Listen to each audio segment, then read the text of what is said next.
శేఖర్ ఉదండపూర్ నిర్వాసితిని ఈ 15 రోజుల కింద ఎమ్మెల్యే R&R ప్యాకేజ్ కాడ మీటింగ్ పెట్టి మేము రైతుల ప్రభుత్వము రైతుల దిక్కుంటాము, రైతులు లేని మేము లేము, నేను అవసరమైతే గవర్నమెంట్ తిరగబడి మీకు 25 లక్షల ప్యాకేజ్ ఇప్పిస్తా, స్ట్రక్చర్ రేట్ పెంచిపిస్తా, అన్ని పెంచిపిస్తా అని చెప్పి 5 నిమిషాల్లో మాటలు మార్చిండు. 5 నిమిషాల ప్యాకేజ్ కాడ మేము డబ్బులు ఇచ్చే వరకు పని స్టార్ట్ చేయమని చెప్పినాం.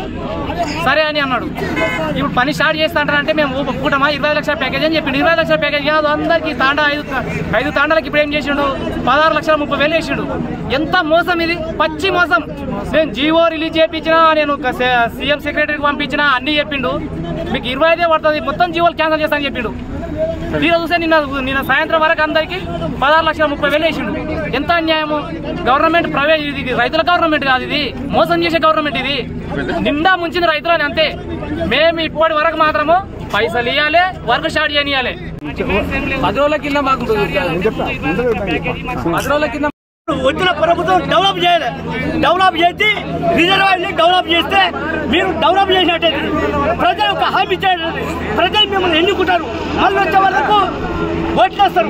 లేకుంటే ఈ ప్రభుత్వం కూడా ఉండదు. ఇది చూడు ఏమంటారు, పక్క భూమి 12,50,000 కట్టించారు.